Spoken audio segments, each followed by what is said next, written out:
She was 21 years old when her cafe brand hit $15 million with 5 locations. But 1 year earlier, she was a 20-year-old barista with $45,000, and an idea everyone said would never work. She didn't open a normal cafe. She created an experience so unique, people drove 2 hours just to visit. This is how she turned one cafe into a $15 million empire in 12 months. Her name was Maya Chen, and at 20, she had a problem most young people don't think about. She was exhausted. She had been working as a barista in Seattle for 3 years, opening shifts at 5 a.m., closing shifts until 11 p.m., making the same lattes and cappuccinos thousands of times. The work was repetitive. The pay was low, but what frustrated Maya most wasn't the job itself. It was watching the cafe operate inefficiently. Long wait times, inconsistent quality, zero personality. Every cafe in Seattle felt exactly the same. Exposed brick walls, Edison bulb lighting, reclaimed wood tables, indie music playlist, oat milk lattes. The aesthetic was copied from Instagram. The experience was forgettable. Maya started asking herself a dangerous question. What if a cafe could be completely different? Not just the coffee, the entire experience.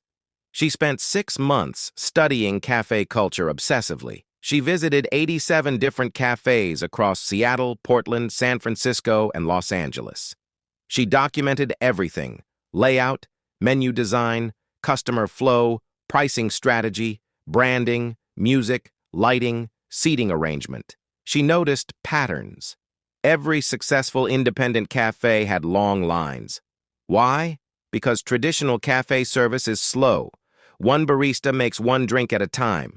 Customers wait 8 to 15 minutes during rush hour.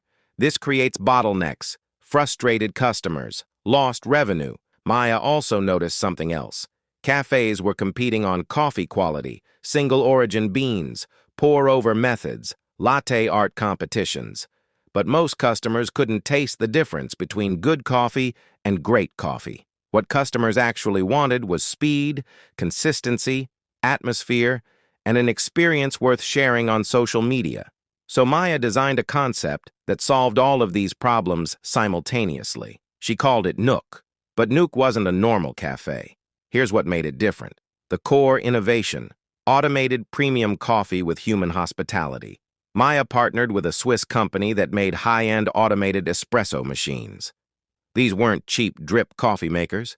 These were $45,000 machines that could produce barista-quality drinks at the press of a button. Espresso, cappuccino, latte, flat white, all perfectly consistent in 45 seconds. She installed 4 of these machines. Customers ordered via iPad kiosks or mobile app. They customized every detail: milk type, temperature, sweetness, intensity. Payment was automatic. Order appeared on screen when ready. Average wait time, 90 seconds. This freed up staff to focus entirely on hospitality and atmosphere. No baristas stuck behind espresso machines. Instead, staff welcomed guests, explained the concept, delivered drinks to tables, cleared dishes, engaged in conversation. The experience felt premium, personal, effortless. The space design was radical. Maya rejected the industrial coffee shop aesthetic completely. Instead, she created a space that felt like a luxury living room. Deep velvet sofas in jewel tones, emerald, sapphire, burgundy. Marble tables with brass accents, warm ambient lighting, no harsh overhead lights. Bookshelves filled with curated art and design books, fresh flowers on every table, soft background music, jazz, bossa nova, lo-fi beats. The space felt expensive, intimate, like a private members club, but it was open to everyone. The menu was simple: 10 drinks, all premium, all $6 to $9. No food, just coffee and tea. This simplified operations dramatically. No kitchen, no food waste, no health permits beyond beverages. High margins, fast service. The branding was elegant and minimal: matte black and gold color palette, custom ceramic cups with the Nook logo, packaging designed for Instagram, every detail considered.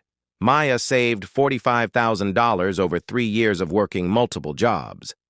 but opening Nook would cost $280,000. Lease deposit and first 3 months, $24,000. Build-out and interior design, $95,000. 4 automated machines, $180,000.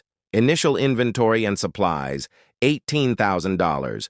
Marketing and branding, $12,000. Operating capital, $30,000. She needed financing. She approached 8 banks. 7 rejected her. Too young. No business experience. Unproven concept.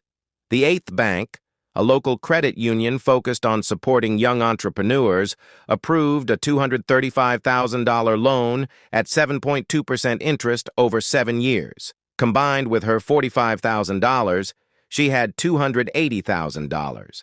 Everything she needed. Maya found a location in Seattle's Capitol Hill neighborhood, 1,200 square feet, high-foot traffic, near apartments, offices, and shops. Rent, $6,800 monthly. She signed a 3-year lease. The build-out took 4 months. Maya obsessed over every detail: custom furniture, lighting placement, machine positioning, flow optimization. She tested customer journey repeatedly, from entrance to order to pickup to seating to exit. Every step refined. She hired 6 staff members, not baristas, hospitality specialists, people with backgrounds in hotels and high-end retail. She trained them on one thing: make every customer feel seen and valued. Nook opened in March 2023. Maya's marketing strategy was simple but brilliant. She didn't advertise. Instead, she created scarcity and word of mouth. Soft opening for 2 weeks. Invitation only. She invited 200 local influencers, designers, artists, and tastemakers. Free drinks. Experience the concept.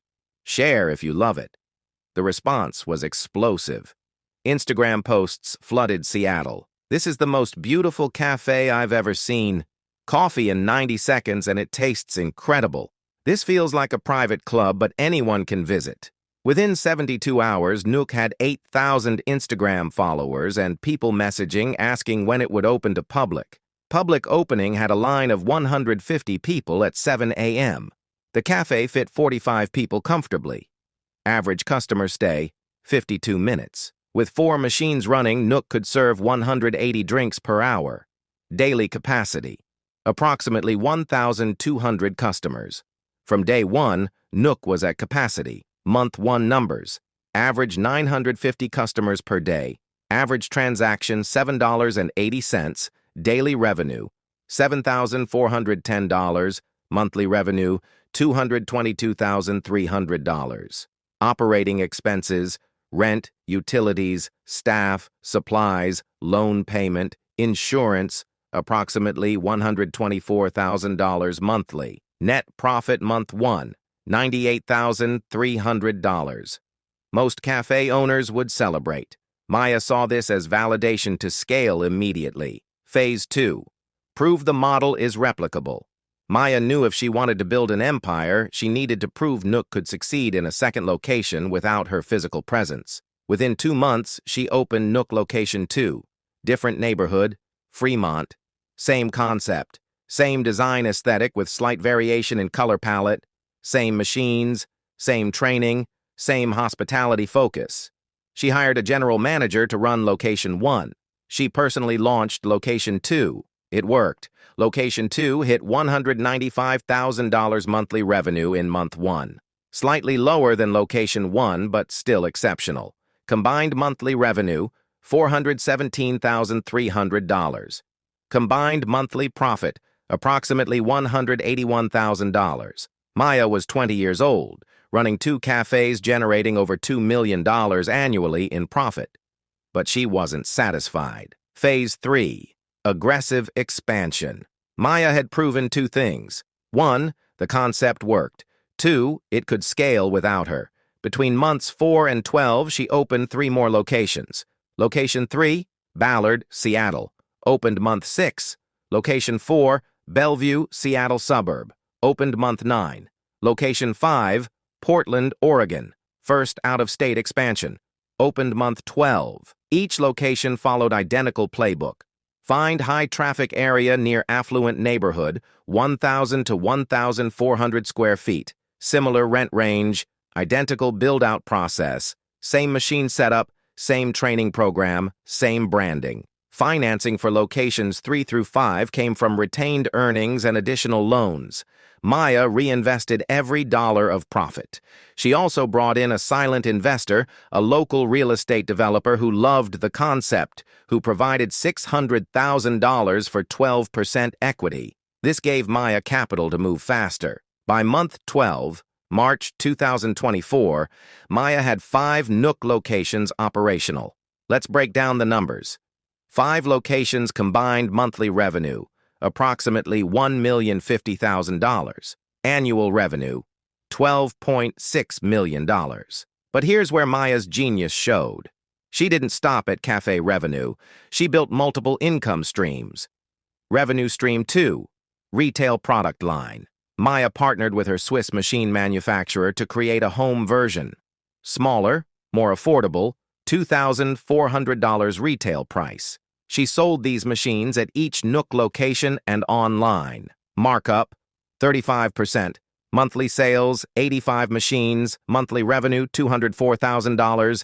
Annual revenue, $2.4 million. Revenue stream 3, premium subscription membership. Maya created Nook Plus, a monthly membership, $49 per month. Benefits, skip the line, 20% discount on all drinks, exclusive member events, first access to new locations. By month 12, she had 2,800 members. Monthly recurring revenue, $137,200. Annual revenue, $1.64 million. Revenue stream 4, branded merchandise. Premium mugs, tumblers, apparel, tote bags. High margin items. Monthly revenue, approximately $45,000. Annual revenue, $540,000. Total annual revenue across all streams, $17.18 million. But let's be conservative and focus on the core business. 5 cafe locations, $12.6 million. Machines and merchandise, $2.9 million. Membership, $1.64 million. Total, $17.14 million. Operating expenses across 5 locations: rent, utilities, staff, supplies, machines maintenance, marketing, insurance, loan payments, approximately $9.2 million annually. Net profit, approximately $7.94 million annually. But the real value wasn't just profit. It was brand valuation. Maya was approached by a private equity firm in December 2023, 9 months after opening location 1. They saw the growth trajectory. They saw the unit economics. They saw the Instagram following, 340,000 followers. They saw the customer loyalty. 68% of customers visited multiple times per week. They offered Maya $18 million for 65% of the company.